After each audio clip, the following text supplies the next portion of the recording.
बहुत सुंदर महाभारत का प्रसंग अभी आप सुन रहे थे। दोनों तरह के जीवन हमारे लिए आदर्श होते हैं, अधर्म के भी और धर्म के भी। धर्म के जीवन आदर्श होते हैं, धर्म करोगे तो दुनिया में सुख पाओगे। और अधर्म के जो लोग होते हैं उनका ये होता है कि अधर्म करोगे तो फिर बुरी तरह मरोगे। और ऐसे ढीठ लोग होते हैं कि मरते मरते भी धर्म की बातें याद नहीं आती।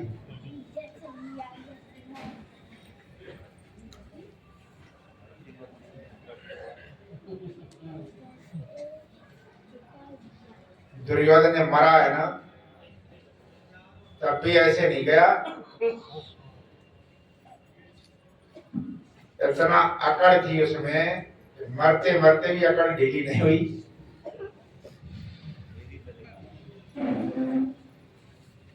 तेरी तो ढीली हो गई क्या? मेरी तरह हो, तेरी तो ढीली।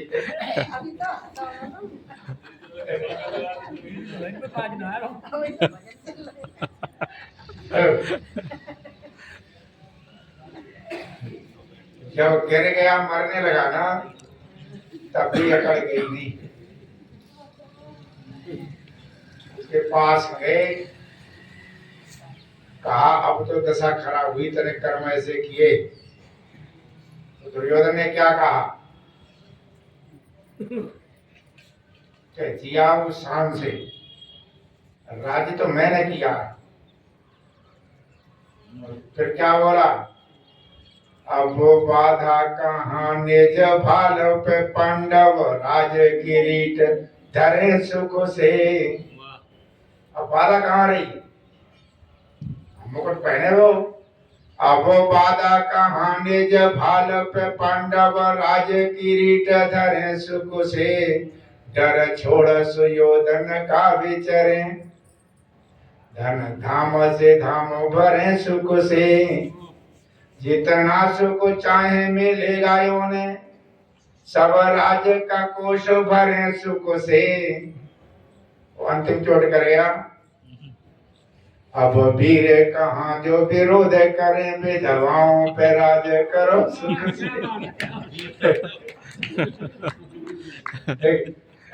राज तो हमने किया है, अब वीर कहाँ जो विरोध करें, विधवाओं पे राज करो सुख से। विधवाएं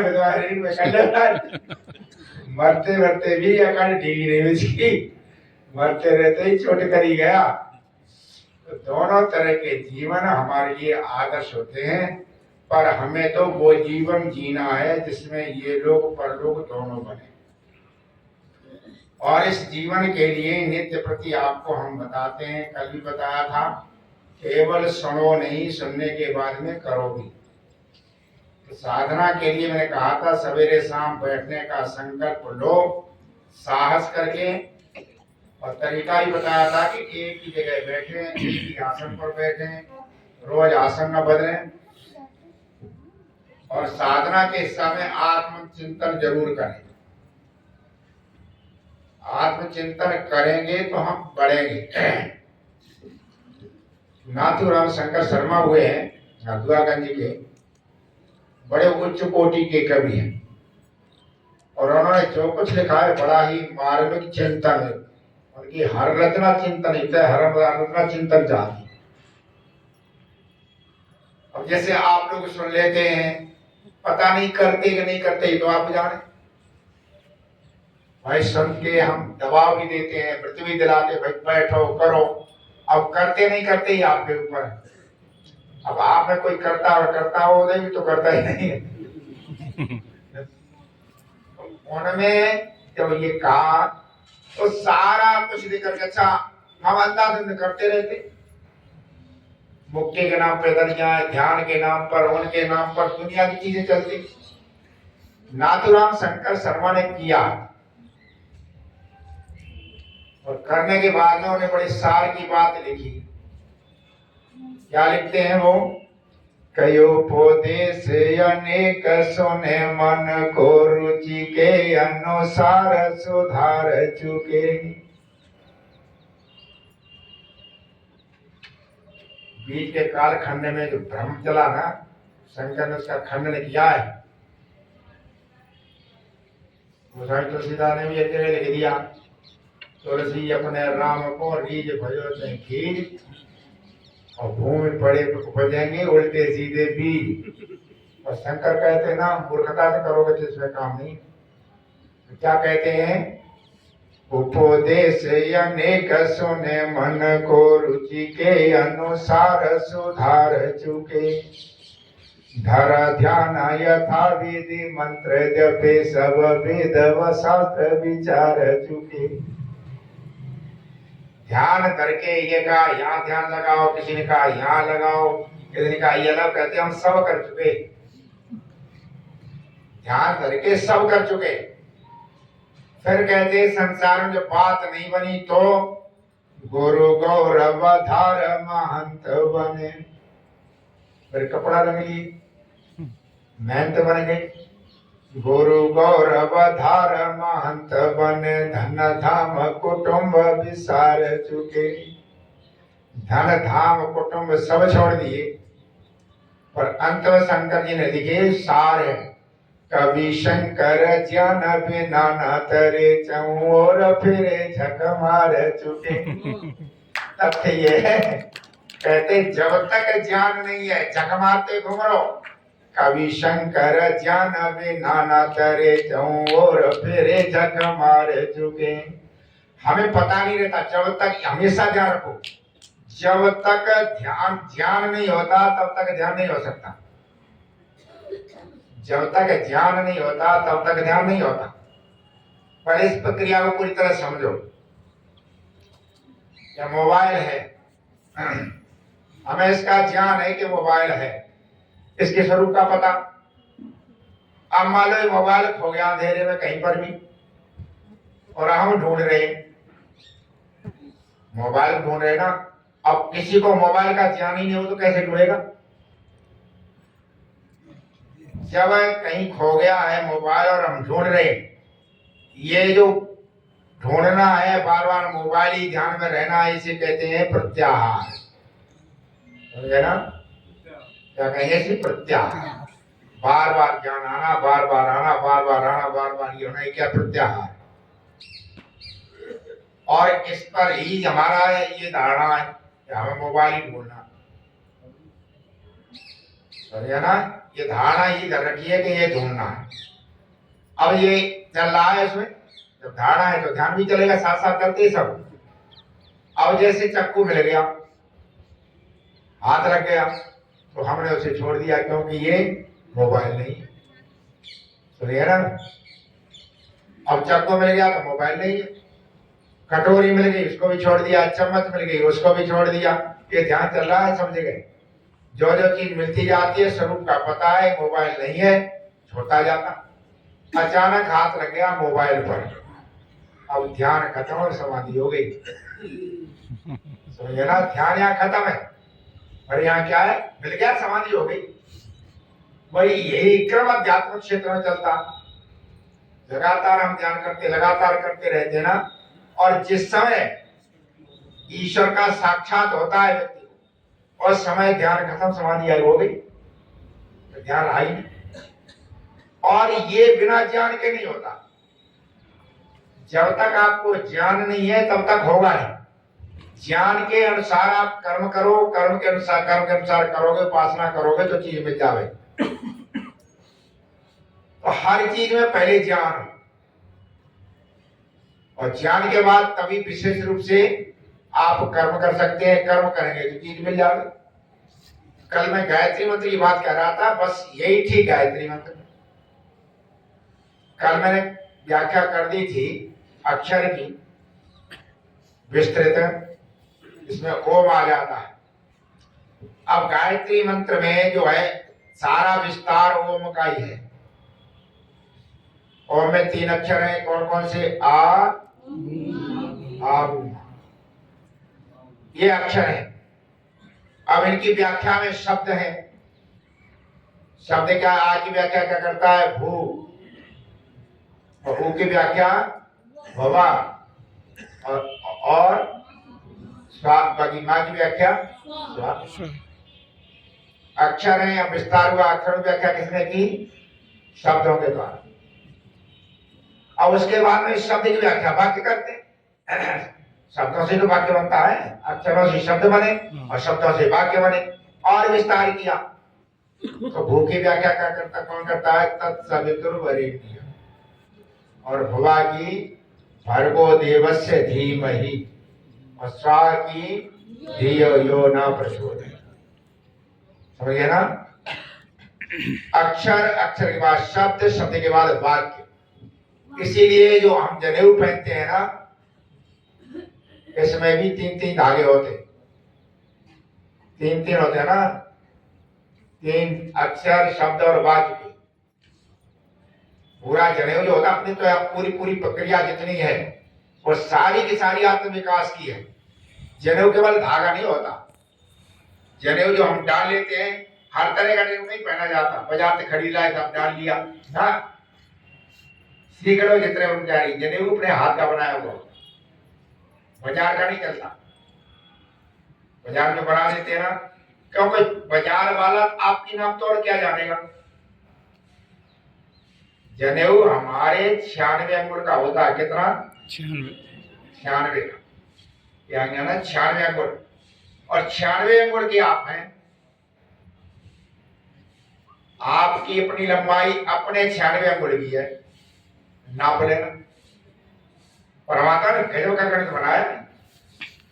वो लंबाई कितनी है? 96। अच्छा यूं कर लो, ये नाप लो, ये भी 96। ऐसे नापोगे ना, आपकी लंबाई कितनी है? इतनी है, नाप लो तो लंबाई होगी। कितना बढ़िया गणित परमात्मा ने दिया है कि आप अपने हाथ में यूं कर लो और फिर नापो, और जितनी लंबाई आपकी उतनी ये होगी। 96 अंगुल का हमारे कितनी नाप है? 96 अंगुल। तो जनेऊ कितने का होता बोलो? 96 का। अच्छा 96 क्यों है? हमारी लंबाई 96 है। 96 अंगुल है क्योंकि जीवन की महत्वपूर्ण 100 वर्ष के लिए कहा, जीवन में सरदा शतम, एक 4 साल तो ये निकल जावे। 4 साल तो ये निकल जाओ, दिन जाके तो 96 ही रहेंगे। तो 96 का होता है जनेऊ। अपनी जितनी लंबाई है उतने का जनेऊ। और उनके 3 कर लो, 96 का 3 करो, है ना? तो उस ढंग से, उसी नाप से हमारा जब तो हर एक कर्मचारी का जनेऊ अलग होता, हर एक व्यक्ति का जनेऊ अलग है। अलग है, अपने नाप से बनाओ। 96 को ले लो, फिर उनके 3 कर लो, जाकर के यूं करके जनेऊ बनता। उसके पता है जो पवित्र क्षेत्र है अलग है, व्याख्या अलग है। और मैं ये कहता हूं कि जैसे आ है, आ की व्याख्या क्या करेगा? भू। अब भू का अर्थ क्या होता? भू का अर्थ क्या है? स्वामी ध्यान ने भू का अर्थ क्या? मालूम कोई प्रश्न करे परमात्मा कैसा? मूर्ति पूजा मान तो अलग अलग बना रखे, शंकर देव, महादेव जी, पार्वती, गणेश, एक हजारों बना दिए।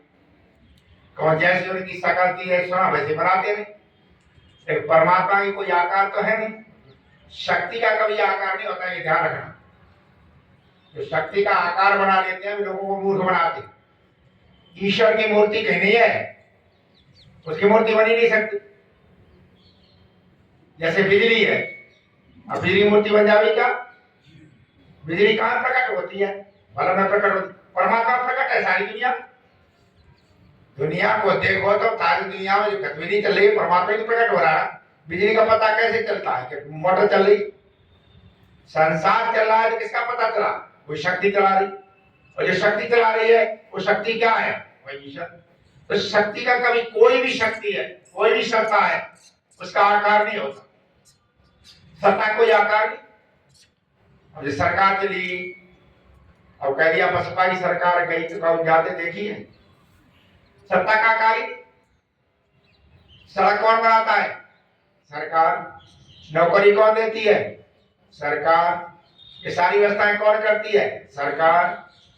टैक्स कौन लेती है? सरकार। क्या सरकार कभी देखी है? किसी ने सरकार देखी है? वेतन ले रही कौन दे रही? सरकार दे रही। अच्छा, वेतन सरकार दे रही तो सरकार कभी देखी आपने? ना। हजारों लाखों आदमी ने मिलकर के एक व्यवस्था बना ली है और उस व्यवस्था का नाम क्या रख दिया है? सरकार। समझे ना? लाखों आदमी ने व्यवस्था बनाई है, उसका नाम सरकार है और सबसे मिला के चला रहे। भाई न्यायालय का अलग है, चिकित्सालय का अलग है, पुलिस अलग है, अध्यापक अलग है, सब सरकार के अंतर्गत है। विभाग अलग अलग है सब सरकार का ही। लेकिन सरकार देखी किसी ने नहीं, सरकार किसी नहीं देखी। अब मान लो कोई सरकार की मूर्ति बना ले, कोई देवी के रूप में धर गए, ये सरकार देवी है, अब अभी आरती उतारो, आरती उतार करो कि सरकार मैया जो सड़क बनाई तो सड़क बनाई, कभी सड़क बन जाएगी? सरकार मैया नौकरी लगा, कोई नौकरी लग जाएगी? लगेगी ना। बस ठीक यही दुनिया में हो रहा है, या दुर्गा है या फलानी है या ठिकानी है, अब उनका जो है ही ना है। अच्छा, यही मूर्खता से देश गुलाम कर बैठे। तो कहीं पर भी ऐसा नहीं, हमारे बगल में तो गायत्री की मूर्ति बना डाली, बगल में तो गायत्री की मूर्ति बना दी और लिखा हो रहा है संसार में सबसे पहला मंदिर है और सबसे पुराना मंदिर गायत्री का। ये क्या सब पागलपनी तो है? कहीं पर नहीं होता परमात्मा। फिर ये है परमात्मा का, और जब परमात्मा का ऐसा बना लोगे तो फिर लोगों में नास्तिकता आ जाती। नास्तिकता मतलब जानते ना? नास्तिकता ऐसी आ जाती है, ऐसी आ जाती है, परमात्मा में कहीं दिखाई नहीं देता। फिर वो क्या करते हैं? फिर अधर्म करने से पीछे नहीं हटते, फिर अधर्म करने से पीछे नहीं हटते। चोरों को भी पता है कि मंदिर में पत्थर है, भगवान नहीं है। चोरों को पता है, मूर्खों को पता नहीं। एक जगह पर 3 मूर्ति, सीता की, राम की और हनुमान जी की। हनुमान जी गदा ले खड़े रहे, धनुष लेकर लक्ष्मण जी खड़े रहे, रामचंद्र जी खड़े रहे और सीता के चोर समझे और उतार ले दावा करता है। रात में चोर ने आकर के हनुमान जी गदा लेके ठाड़े, रामचंद्र जी धनुष ले ठाड़े और लक्ष्मण बगल में ठाड़े और सीता जी को समझे बनेगे चोर। अब चोरों को पता है कुछ पत्थर है, लेकिन कोई रखवाली करेगा? सवेरे रिपोर्ट में कि सीता ही तो लुटे। रामचंद्र जी कहाँ थे? वहीं ठाड़े रहे और हनुमान जी के भूखे डाले के ठाड़े और कोई सहायता करी ना करे। तब जब लोग हो तो चोर है, चोर भी जानते हैं, और चोर नहीं है पशु पक्षी भी जानते हैं। चूहा जाने, चूहा जानता है कुछ नहीं है, ये रात में दौड़ता है जो ऊपर। हमेशा ध्यान को, जब सत्ता का सही स्वरूप नहीं होगा तो मूर्ख ऐसी चीज को सत्ता मान लेंगे जब सत्ता है ही नहीं। जहां सत्ता नहीं उसे सत्ता मानते।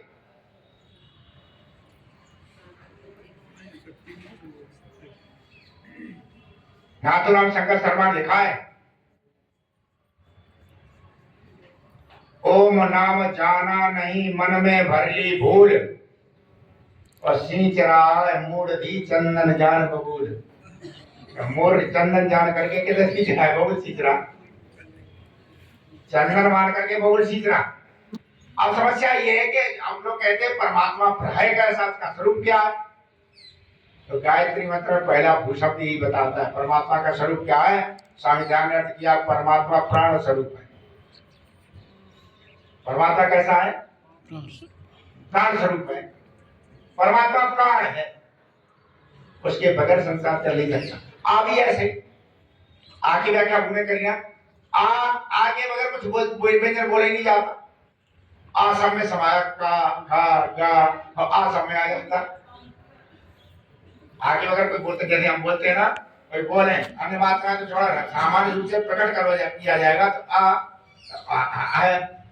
अब कार को कहना पड़ेगा कोई व्यंजन, का आ गया, खा आ गया, समय समाया हुआ। जैसे आज सब में समाया हुआ है ना, वैसे ही ओम भी सब में समाया, परमात्मा सब में समाया हुआ है। और उसका स्वरूप काय का है? तो मसीहा ने कहा प्राण का स्वरूप है। अच्छा, प्राण का क्या स्वरूप है? गायत्री मंत्र की उपासना बता रहा हूं, और विस्तृत तो बाद में है, पहले शब्द से ही थोड़ी समझ लो। प्राण का स्वरूप कैसा है? कभी सोचा है?